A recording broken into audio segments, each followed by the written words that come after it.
nan lañ koy mettre en œuvre parce que mën nañ ko wax nii rek mais nan lañ koy mettre en œuvre defe naa yooyu nag moom mooy point yi nga xam ne bu ñu ko soulever dañ ci war a dugg dans le fond nag mu laaj étude bu leer ñu jàngat ko càmbar ko xool nan lañ koy réaliser man yooyu mooy sama souci ci pas rafetal bi déclaration politique pas rafetal bi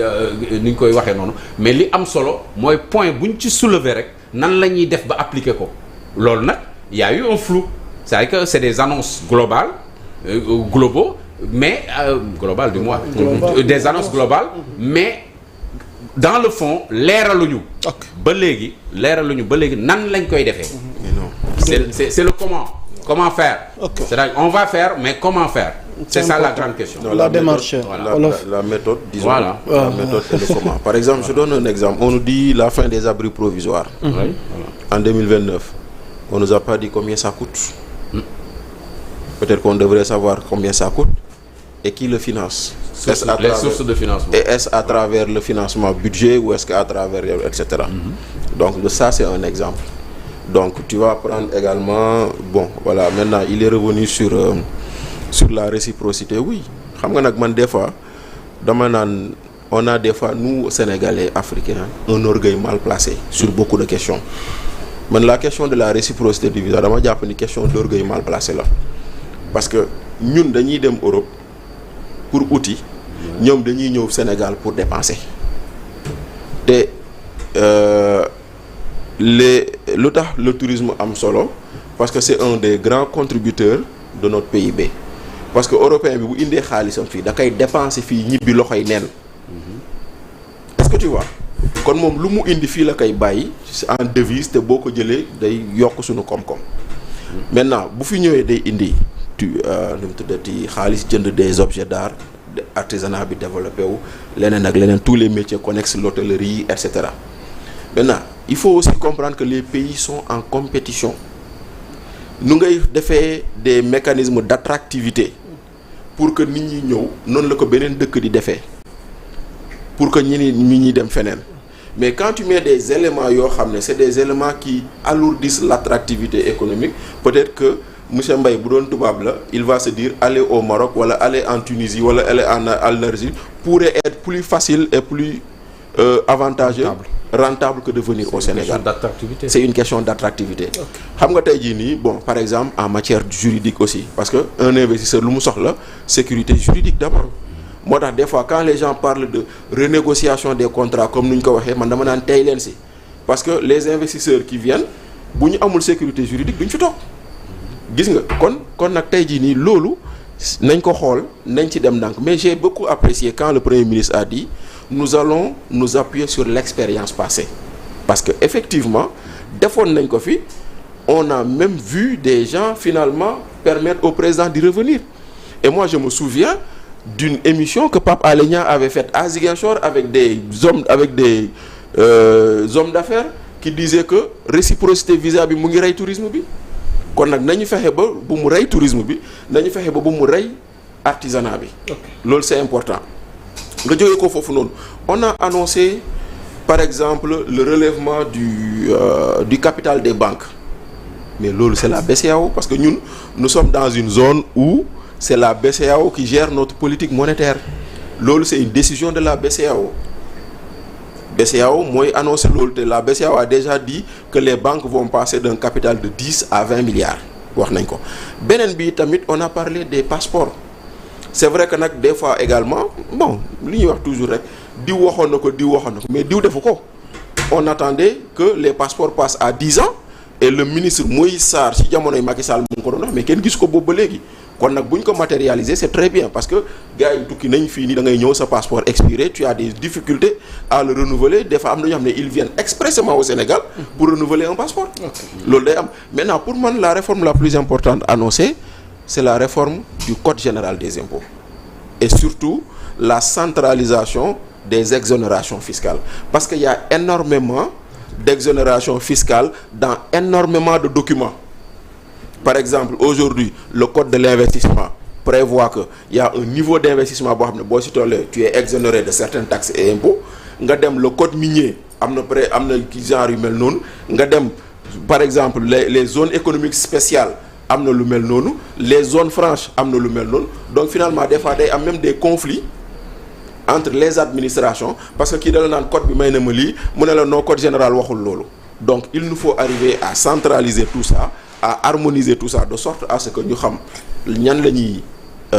exonérer ak ñan lañ dul exonérer ak lu tax parce que exonération c'est pas mauvais en soi man je donne l'exemple de autoroute Ila Touba parce que dama ci liggéey bañ koy concevoir le concessionnaire chinois bu gagné marché bi dañ ko waroon fayee impôt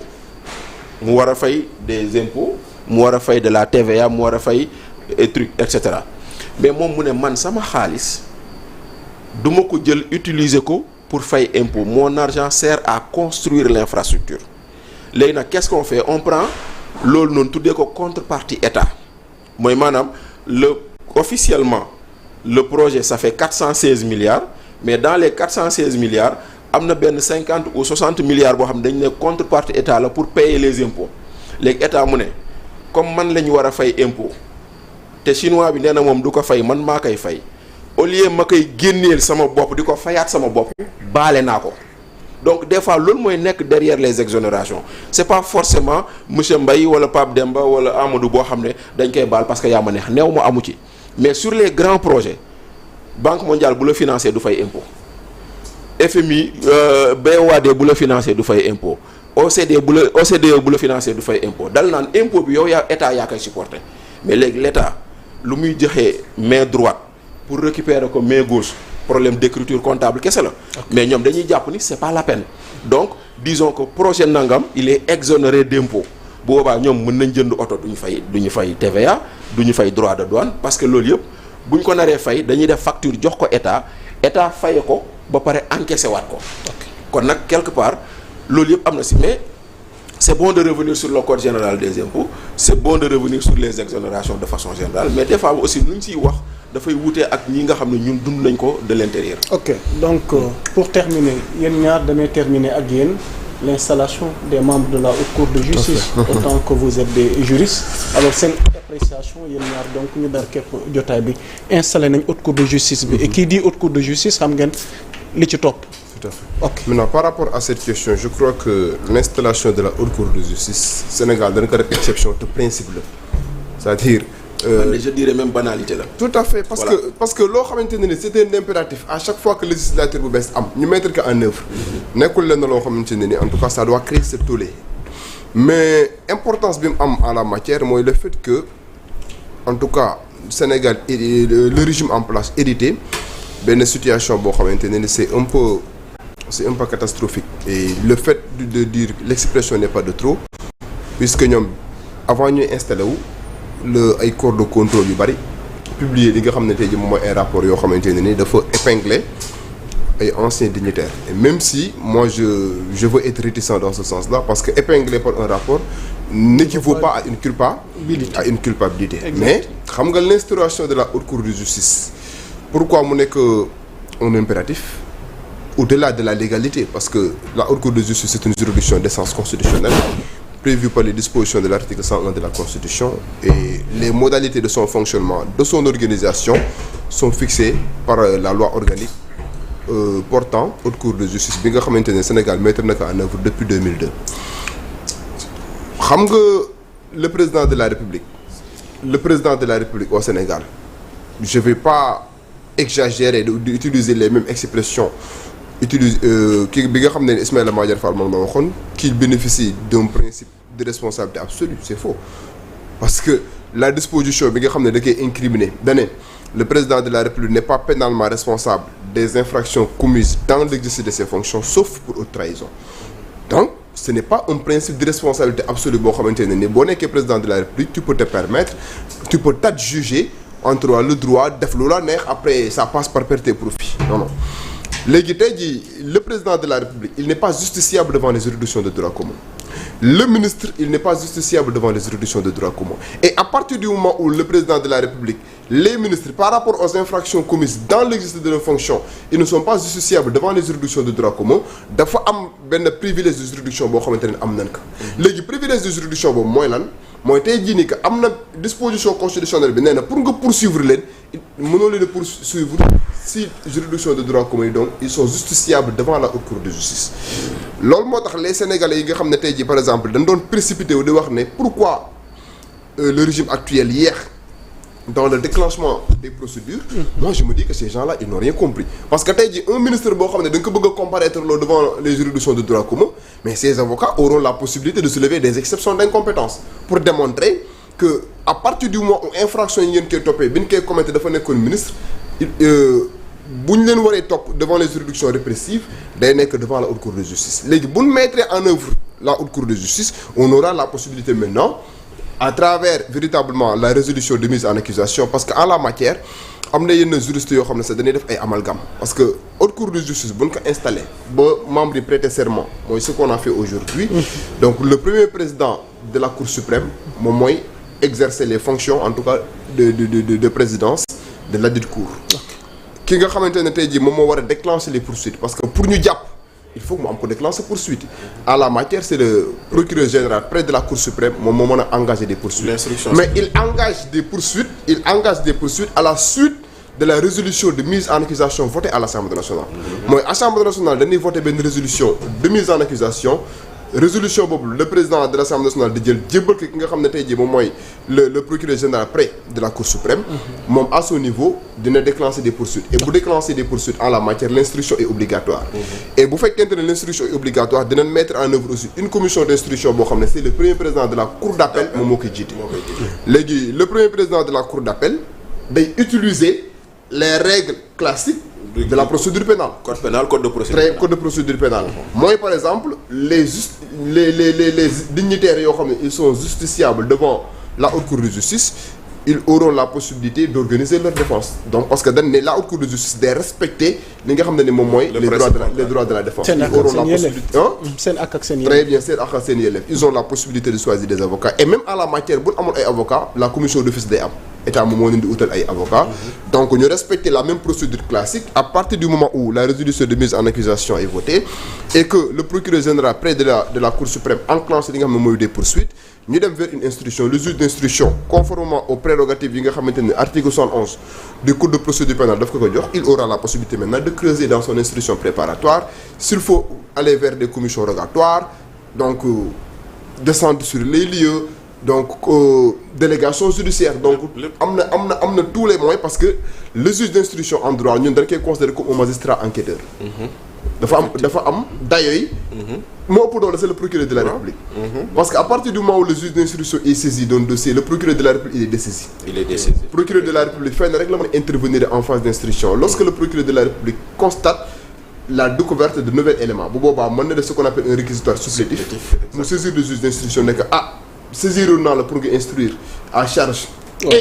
non pas du uude et à décharge conjonction sénégalais dañuy juum naan à charge ou à décharge de soi boo gisee ay éléments yoo xam ne day chargé da juge d'instruction da koy intégré mais boo constaté que y a des éléments qui déchargent da nga koy intégré loolu moo tax ñuy wax instruire à charge et à décharge léegi à la fin maintenant de son instruction préparatoire le juge d'instruction léegi boobaa lay mën a saisir li nga xam ne moom mooy haute cour de justice bu nga xamante ne nii premier président de la cour suprême moom mooy assurer la présidence entouré en tout cas des députés yi nga xamante ne dañoo am fonction en la matière une fonction juridictionnelle parce que ñi nga xam ne ñoom ñoo war a comparaître devant la haute cour de justice am na même un pouvoir de récusation bu ñu constater par exemple que député bii nii kat dafa am ay conflits d'intérêts entre autres mën nañoo récuser. moo tax ñu am suppléant. véritablement moo tax ñu war 8 suppléants ak 8 titulaires. Voilà léegi nag bu ñu demee devant la haute cour de justice on verra parce que l'idée bi nga xam ne ñu ngi koy agité mooy la poursuite de l'ancien président de la République. mais non moom foofu cuun laa bëgg mu ñëw pour ñu tëj jotaay bi waaw. voilà mais peut-être nga baal ma benn précision ci loolu noonu sur ce que vous avez dit là. dafa am lenn loo xam ne daf ci am solo mooy l'instruction. est obligatoire en la matière. L'instruction est obligatoire te instruction boobu kenn du ko kii dafa non il faut le faire en respectant comme vous dites les principes contradictoires les principes du contradictoire le principe de l'égalité des armes le principe de la présomption d'innocence de la présomption d'innocence voilà. Sauf que les députés qui ont été désignés par la haute cour de justice au moment de la mise en accusation ñoom ils ne votent pas. non duñ voter voilà parce que ça également c'est bon à préciser. ñuy jot a tànn. bu ñuy dem di def mise en accusation. ils ne votent pas. Voilà c'est pour éviter des voilà exactement mais beneen bi xam nga haute cour de justice moom grand dañuy sonn rek mais c'est une juridiction politique boo demee ci livre de Ousmane Camara qui s'appelle Mémoire d'un juge am na fu muy waxee naan la haute cour de justice n'est là que pour donner un habillage juridique à quelqu'un qui a déjà été condamné avant l'heure. Et c'est ce qu'il dit parce que en réalité ku ñu topp haute cour de justice ci ministre ak ci premier ministre ak ci président de la République c'est parce que c'est un acte politique mooy lu ma la waxoon semaine passée fii à propos de Macky Sall tey jii nii moo fi nekkaat ba tey ils vont peut-être poursuivre des gens oui ils vont peut-être mettre des gens en prison certainement mais ce sera des actes politiques et rien que des actes politiques. mais nag monsieur Fofana par rapport à l'acte politique c'est une juridiction d'essence politique d'essence je dis bien politique parce que. moi j'ai répété Ousmane Camara. Non je sais. Voilà. Parce que j'ai précisé dans mes explications que c'est une juridiction d'essence constitutionnelle la constitution moom mooy la charte fondamentale mooy organiser le fonctionnement des politiques entre autres. mais nag au-delà de cet aspect politique il ne faut pas perdre de vue que le premier président de la Cour suprême moom mooy ñëw toog ce ne sont pas les députés. mais non attendez le premier président de la Cour suprême moom mooy présider les débats. Les personnes yi nga xam ne dañuy comparaître devant la dite cour elles auront la possibilité ces personnes-là de se faire assister en la matière par des avocats. L'instruction sera respectée. Donc bu boobaa. mais après le juré se retire pour délibérer. Maintenant le juré est composé d'hommes politiques. Mais attention même si le juré est constitué d'hommes politiques il n'en demeure pas moins que bu fekkente ne par exemple am na un débat contradictoire et qu'il y ait véritablement un imbroglio dans la décision. La voix du président en la matière day nekk leen loo xamante ne lu prépondérante lay doon. quand tu on avance voilà maintenant par rapport je termine et je vais laisser le soin au sieur Thioune de poursuivre. Maintenant par rapport ak l'accusation parce que li ma gëm mooy ñëpp ñi nga xamante ne tey ji laale woon naan les anciens dignitaires yi nga xamante ne tudd nañ seen tur ci affaire yu bari war na noo leeral. ñu dem ñu saytu yoroon bi nga xam ne yoroon nañ ko Sénégal l'ancien président de la République aussi il est cité à U et à Dia par rapport à des faits yoo xamante ne ni amoon na dans l'exercice de ses fonctions on aura la possibilité le juge à travers les éléments yi nekk à sa disposition il saura qualifier li nga xamante ne moom mooy haute trahison parce que même bu fekkente ne il n'y a pas une acception juridique de la haute trahison il n'en demeure pas moins que juge bi am na un pouvoir d'appréciation souveraine mu xool faits yi nga xam ne nii mettre nañ ko sur les faits visés dans la résolution de mise en accusation. Est-ce que mënuñu ko appréhender comme de la haute trahison et bu boobaa day nekk un débat contradictoire boo xamante ne nii. ok merci Thioune. waaw Thioune yow rek la ñuy déglu ñu terminer. man de li may wax na ko déjà li ma waroon wax il a tout dit il a dit l'essentiel donc j'aime pas di bàyyi pare yow. non mën a wax nga sànq ci ay sujets yoo xamante ni bokkuloon ci débat bi dañ bëggoon terminer. bu fekkee dafa am loo ci bëgg a dolli. yaa Moussa maam amabilité bi. non moi j'aime pas di dugg lu mu wax parce que lu mu wax c'est très clair par rapport ak li Bassirou wax c'est quand même très précis et juste su ma ci waxee sax mën naa xaw a yàq lu mu wax